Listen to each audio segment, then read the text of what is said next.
Merry Meet. Today I would like to discuss the topic of rehearsing. It's a very, very important technique, magical technique. It's called rehearsing. So there's, everybody does it. You catch yourself doing it all the time, I'm sure. Rehearsing what you're going to say, rehearsing what you should have said, redoing things in your mind sometimes, giving somebody a piece of your mind, rehearsing what you're going to say to them, stuff like that.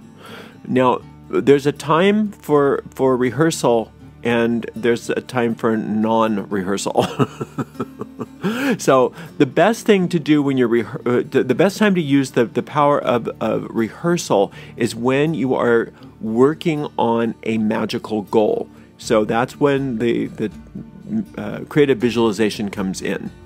So if you're, let's say you have a desire to get a promotion or something like that, you would see yourself being congratulated, and you'd rehearse that congratulations that you're having, congratulations for your promotion, congratulations for your promotion, and you'd rehearse that scene over and over and over again, and you'd find a way to do it in a way that that was for the highest good of all and according to free will, this or something better, so that way you're not manipulating anybody to give you, you're not manipulating somebody to give you a promotion in a particular job. You are just doing a spell for promotion, and so it'll either come through that job or something better, right? So, but that's how you use the power of rehearsal. If you are wanting to, like, say, pay off a bill, you would rehearse yourself, sending in the final payment, or you rehearse yourself getting a paid in full statement from them, and you'd see that over and over and over again.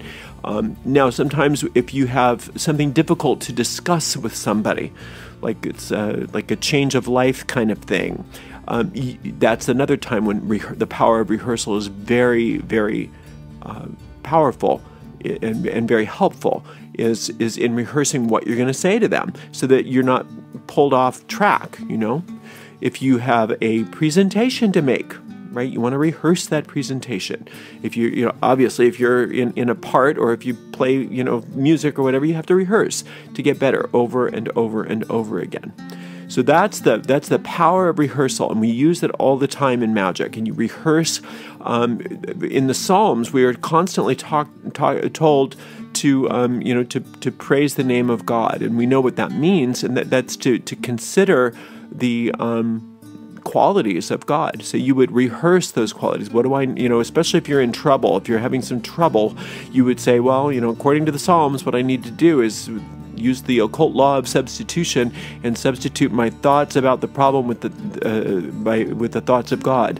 And then you would rehearse those qualities. You would rehearse them, and you think, well, God is infinite love, or the goddess, however you want to term that is fine, infinite life, infinite presence, infinite power. You would just rehearse those things again and again and again to saturate your mind with those things. Repetition is what rehearsal is all about, but seeing yourself doing it again and again and again, and each time perfecting the vision of what you're doing over and over and over and over again.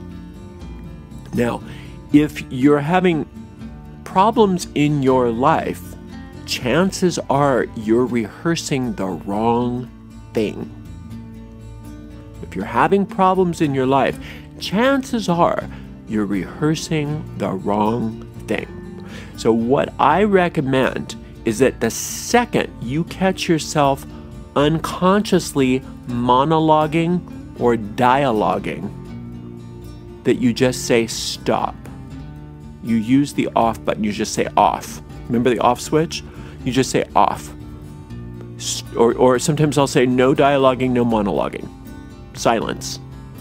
And you cut that off, because those unconscious rehearsals, those unconscious dialogues, those unconscious monologues, where you just let yourself go and go and go and go, and you don't even notice that you're doing it, but you sort of do, but you're not really intentionally rehearsing. You're just going through it by rote. You're just being led down that path of rehearsal. Well, you're rehearsing for stuff you don't want. usually. Even if it's good stuff, I would stop it unless it's on purpose. Unless you are purposefully saying, I am now going to rehearse this, this, this, and this, and you have it very clear in your mind. If any rehearsal is happening by rote or without really your conscious consent, when you catch yourself doing it, just stop. No rehearsal, no monologuing, no dialoguing. And then you can come back to it on a conscious level and just say, now I'm going to rehearse the following dialogue. I'm now going to rehearse the following scene in my mind. I'm now going to rehearse the following monologue, whatever that is. I'm now going to do that. And you do it on purpose. And just that one little alteration in your behavior will probably change your life around in a way that you might be surprised about. Just cutting off all dialoguing and monologuing, cut off all rehearsal. And that includes not only verbal dialoguing and monologuing, but when you're picturing things for yourself or for somebody else and not intending to do it consciously. It's just you're sort of daydreaming and allowing yourself to go down a particular path, go down a particular route with your creative visualization. That is using your power of visualization against yourself or against another person. And you don't want to do that. So when you see that happening, you say no rehearsal. Stop rehearsing. Stop. Off. You just cut it off. No matter if it's good, bad, or indifferent, it's unconscious, therefore you do not want it. And then you make a new choice and you say, instead of this, I am now going to rehearse the following. And you are making a definite choice with your deep mind when you do that. You are extremely clear with it when you say stop, and then you start and you make a new choice. Does that make sense? So the power of rehearsal. The power of rehearsal. Now let's just imagine how many. Just think back over your day, maybe over the last couple days. How many times do you think you just sat there rehearsing things? What's going to happen? What you want to happen? What you don't want to happen? And just not even noticing that you're doing it. Your mind is just going to da da da da da da da da da da, and just concocting and conjuring these images. Well, over time, maybe not every, you don't get superstitious about your thoughts either. It's not just like one thought is going to make something appear like in a puff of smoke. I mean, that's not how it works. But over time, you're reconditioning your mind down those grooves. And your mind is a creature of habit, and your deep mind is a creator. It does create form. And so those types of forms start to get created based on you going down those roads unconsciously. Well, we've talked about this many times before. When you go down certain roads unconsciously, who's paving those roads? Not you. It's the collective that's paving those roads. Now, the collective mind is not always the greatest place to be, because we're not talking about the collective. In the Psalms they call it the Son of Man. That's the collective consciousness of that God created, or that when I say God, get clear that I'm not talking about gender. When I say the word God, I'm talking about the Godhead, which is pre-gender. It's neither male nor female. It's before that. It's pre-gender, and there's only one. So it's the Godhead. It's the top of the tree of life. If I say the Father, I'm talking about a masculine expression, or any of the masculine deities, or the God. If I say the mother or the goddess, I'm talking about the mother. Okay, so just be really clear. When I say God, I'm not talking about Father God. I'm talking about pre-gender God. So anyway, so when you're, if you think about the Son of Man in the Psalms, he's talking about the collective one group mind that God created. That's not the same as the collective group mind of all of our egos. That's the completely different thing, and that's where the murky astral plane exists, is in the collective unconscious mind of our collective egos, right? And so what you have, if you're not training yourself to consciously visualize, to consciously rehearse, to consciously dialogue, to consciously monologue, if you're not doing it on purpose, then you are creating through the law of averages. Just whatever happens to be going through the group mind at that time that you happen to be latching on to is how you're creating. And so you're going to have the results of the law of averages, just like everybody else. So if you want to rise above the fray a little bit, all you need to do ultimately is catch yourself when you're rehearsing based on collective unconscious drivel that is just coming through without any conscious direction on your part. That's when you're going to go down the road of every other person, and maybe it'll be good, maybe it won't. You don't know. There's no way of telling. Usually it's not so good. I mean, just look at the look at the collective unconscious mind of what we see. Just what do people want in general? Well, you can see based on where they're looking for information. They're looking for good news networks never thrive. Anybody that's tried it has failed miserably. But if you have really bad news networks, oh, they'll thrive. The worse, the better. The most fighting, the most bickering, the worst reality shows, all of those things, those are what get a lot of ratings. Now, occasionally, we do have a nice, we do have some great art and things like that come through that everybody, rallies around, and that's wonderful. It's not all bad. I mean, again, we're not, we were created, all of us were created through infinite intelligence, infinite love, so ultimately we are all souls. But when we are dealing with the darkness of the collective ego mind, there's some real dark places, and you don't want to be creating based on that because you don't have any control over it.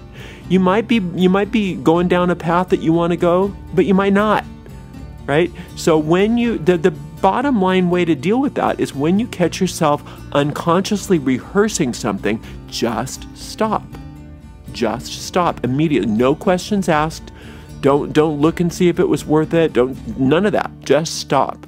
And then ask yourself, what do I want? What do I want? And then start rehearsing that in your mind. See it over and over and over and over again. Create a loop and rehearse that.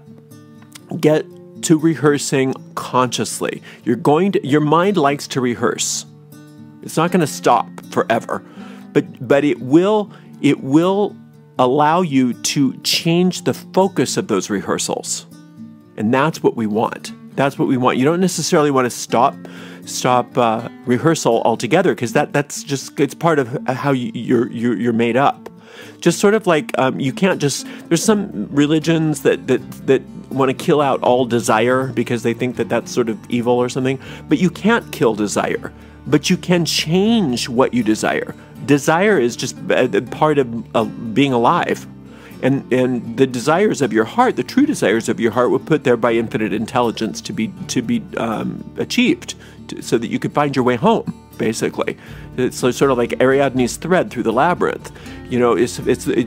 Certain desires are the way for you to find your way back through this illusion into home, which is where you actually are living right now. Is in that what the Psalms will call heaven, right? So, which is simply just the realm of perfect ideas, which is where you actually exist because God created you perfect, out of perfect ideas.